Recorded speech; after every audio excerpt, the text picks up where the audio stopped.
নমস্কার, আমি বিক্রম। অজানা ভৌতিক রহস্য চ্যানেলে আরও একটি নতুন এপিসোডে আপনাদের সবাইকে স্বাগত। আজ আমি আপনাদের সাথে একটি সত্য ভৌতিক ঘটনা শেয়ার করব। আশা করি গল্পটা খুব ভাল লাগবে। বিকালে মামাতো ভাই খবর পাঠালো ভাট্টা বাজারে যাওয়ার জন্য। একটা সিক্রেট মিটিং আছে। তখন রাস্তাঘাটের অবস্থা খুবই খারাপ। আমি ভাবলাম একটা রিক্সা নিয়ে চলে যাই, আসার সময় ওইটাই নিয়ে আসব। বাসা থেকে বাজারে এসে রিক্সা নিব, ঠিক এমন সময় একজন বলতিছে, চল আমি তোমাকে ভাট্টা বাজারে নামিয়ে দিয়ে যাবনে, আর আসার সময় দেখবা কিছু না কিছু পেয়ে যাবা। আমি তার মোটর সাইকেলে উঠে গেলাম। মিটিং চলছে, এইদিকে আমার আবার বাসায় যাওয়ার চিন্তা। সবাই বলছে, আরে চিন্তা কইরো না, একটা কিছু ঠিক করে দিবনে। তখন রাত 12টা বেজে গেল। মিটিংয়ের পরিসমাপ্তি ঘটল, কিন্তু বাসায় যাওয়ার মতো কোনো যানবাহনই পাচ্ছি না। মামাতো ভাই থাকার জন্য অনেক জোরাজুরি করলো, কিন্তু আমাকে বাসাতে যেতেই হবে। আমি বললাম, রাস্তা তো আর বেশি না, আমি হেঁটেই চলে যেতে পারবো। তখন বলল, ঠিক আছে, আমরা গিয়ে এগিয়ে দিয়ে আসি। তাতে আমি রাজি হলাম না। শেষে একা একাই রওনা হয়ে গেলাম। প্রচণ্ড শীতকাল, চারিদিক কুয়াশার চাদরে মোড়া।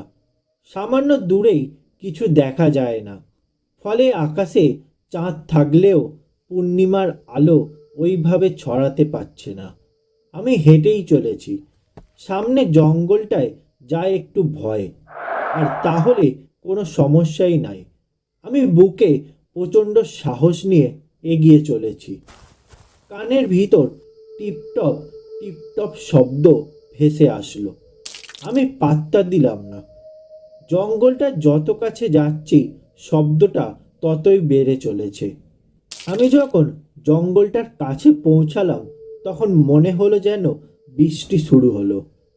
গাছের পাতায় জমা সমস্ত শিশির যেন আমার গায়ে ঢেলে দিবে।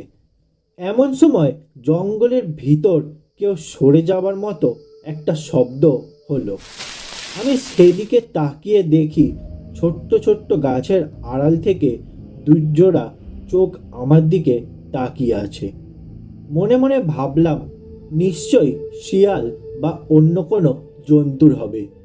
কিন্তু মন যে বড় অদ্ভুত, ভয়ে কুঁকড়ে যাচ্ছে।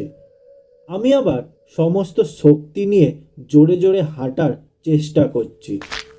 তিনমুখ রাস্তাটার সামনে এসে কিছুটা আমি বিভ্রান্ত হয়ে গেলাম।